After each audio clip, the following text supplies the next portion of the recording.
Your Power, Your Community, a podcast by Jackson EMC. I'm Karen Ewing, Community Relations Representative at Jackson EMC. Today, we're talking with Fay Josephs, founder and director of Mending the Gap. They recently received a Jackson EMC Foundation grant. Welcome, Fay. Thank you so much. It's a pleasure being here. I thank Jackson so much for their support and what they've done to help our seniors. Well, the foundation gives grants, and you've received one numerous times. Okay. Tell us about Mending the Gap and how you founded it. Well, Mending the Gap is a nonprofit that offers support for low-income seniors in Gwinnett County. And now we're actually moving into another county, but primarily Gwinnett County. What Mending the Gap does is distribute food, toiletries, and personal care items to the homes of seniors.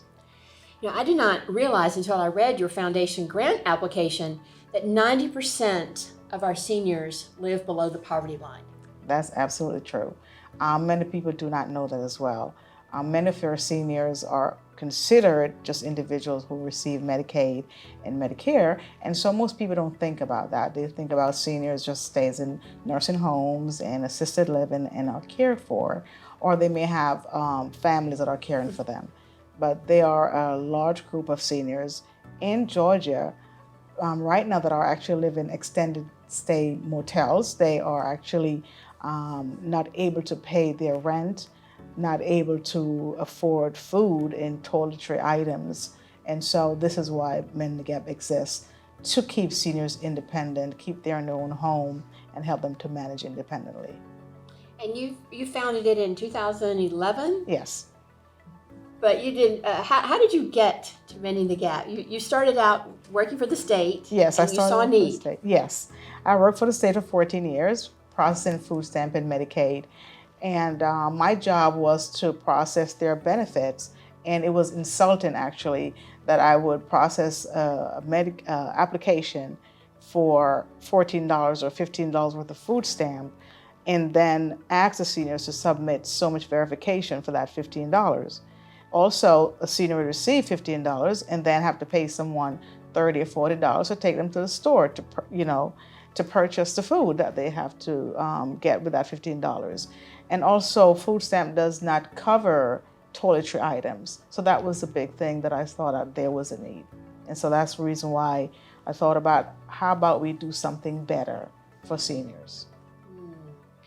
Well, you have several programs, and the grant that you received from the Jackson EMC Foundation is for the Save Our Seniors program. Right. So tell us about that one. So one of the greatest needs that seniors have is transportation. They're not able to get to the stores the way they'd like to. And if you live in Gwinnett County, you know that we don't have transportation as much as we should. So we decided to make the program a delivery service as opposed to seniors come looking for us. Most of the nonprofits around that offer services, you have to go to them. Mending the Gap is unique in itself that we want to address transportation in going to the seniors that has limited mobility issues, that are not able to have someone take them to the store or have to pay someone. So we deliver food and toiletries, personal care items to their home so they don't have to come looking for the services. And we serve right now approximately 600 seniors. We have a day that we do drive-through, which is the second week of the month. And from that 600 seniors, only 40 or 50 seniors will come through because they can't, they don't have transportation to come. So that's how unique our program is. We definitely focus on making sure the seniors can stay in their home and receive the benefits that they need. Well, one of my favorite programs that you do is the Be a Friend, because it's multi-generational. Right. And that is so important for seniors and our young people. Right. That they know each other and Right. hear their stories, and there's engagement on both sides. Exactly. So how does Be a Friend work? Be a Friend works where, when we started out providing the food and so forth for the seniors, we would go out and seniors would die in their home for days and no one knows that they're there. So we did not want Mending the Gap to be just about delivering a box. It's about relationship. And because a lot of seniors that we serve live away from their families, they live so far away from, they live in this subsidized housing. As I said, some of them do live in extended stay, so they're really alone by themselves. So, companionship is really important. There are seniors that are calling and asking, "Can someone just call me?" And just to check on me. So we want that to be a part of the program. So that's where Be a Friend came in. And the multi-generational piece, a lot of young people, when they think about seniors, they think, oh my God, they're grumpy and they're miserable. And then you have the elderly think young people are just obnoxious and rude. So we thought about how do we bridge that generational gap, have young people start understanding that that the seniors have something to offer them. And so the seniors become like a mentor to them. And then the young people go and they visit the seniors and give something back. Most kids thinking it's all about me. And it's about how do we have these young people realize that they can make a difference in the community. And as they get older, they will actually think about when they choose a career, this is something I could do to give back to seniors that are in need. So the program worked very well, and they would meet up with the seniors weekly. They do all type of activities. It'd be dancing, exercising, and you should see how when they engaged, it made a big difference. We had over 100 students each week that would engage with our seniors through picnics and just all different type of activities, and it works. And now we're doing the Pen Pal program. Because of COVID, we had to scale back a little bit on the visitations, but we started having young people start writing letters, different groups, they send notes to the seniors, and then we have volunteers who make phone calls weekly to call the seniors, check on them, how they're doing. Even when they get out of the hospital, we just check and say, okay, you're back home, is everything all right? And they really like that they can reach out to us, and we do reach out to them. So that's our Be a Friend program. It's great that young people learn from an early age that attitude of service. Yes. And that it will continue throughout their lifetime. Exactly. And then now you have the new initiative that's added to the Be a Friend, where they sometimes have a little furry friend. Yes. So now, there are seniors that actually, I just heard my administrative assistant just mention that there were a senior that was purchasing pet food for themselves because they couldn't afford to get the regular food. And so one of the things, a lot of seniors, because they live by themselves, they have animals, and they're using the food that would get and feed those animals. So we started thinking how we could help that. So if we help to provide the pet food, they don't have to give the food that we're giving to them to the animals. And so these are the things that people don't really think about, is the struggles that seniors have and the choices they have to make. Do I pay my bill? Do I purchase food? Do I purchase incontinence? One of the reasons why we focus so much on toiletries and personal care, because seniors spend $100, $200 just on incontinence alone each month. We offer enough for a week because a pack of incontinence may be $20, but it only lasts for 3 or 4 days. We can only give that to them. But we want to be able to provide more for them because it's so costly. You don't really find incontinent products into a regular pantry.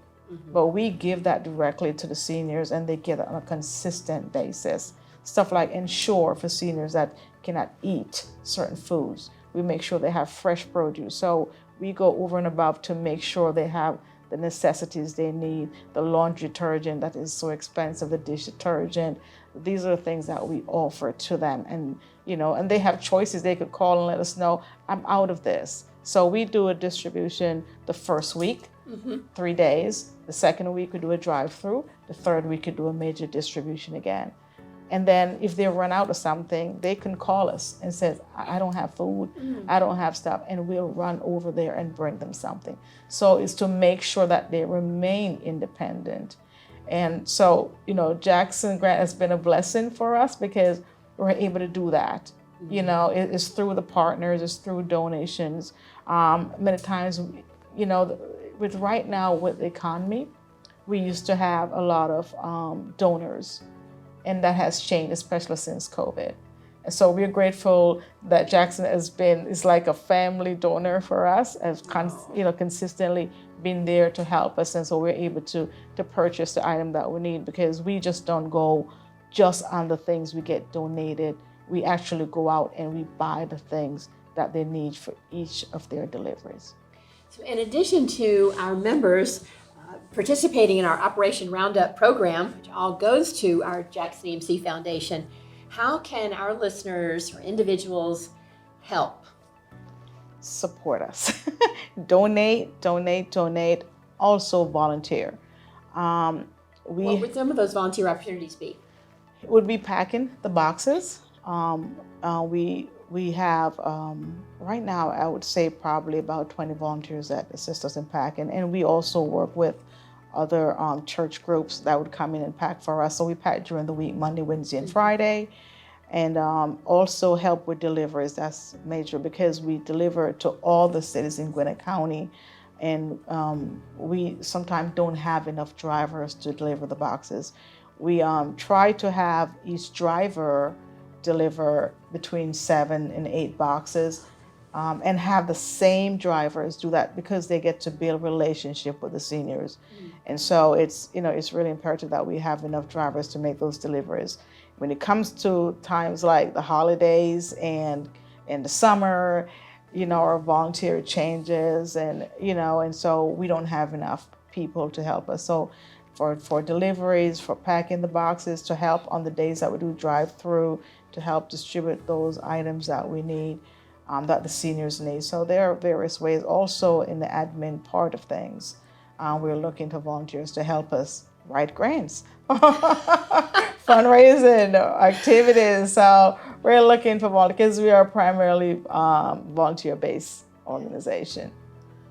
Well, thank you, Fay, for coming in and talking to us and sharing all the great things that you're doing with Mending the Gap. Well, thank you so much. And can I just say one more thing? Thank you. Yes. Okay, so we have an event coming up, and is to raise awareness on elder abuse. And that's one of the things that we also do. We advocate against elder abuse in seniors. A lot of people do not talk about that, but seniors are being abused in so many ways every day. So every year we actually raise awareness and have an event to raise awareness and to let people know that there are ways that they could pay attention to the seniors in their area, in even their family, because people do take advantage of seniors. Right. Very important topic. Yes. When is that?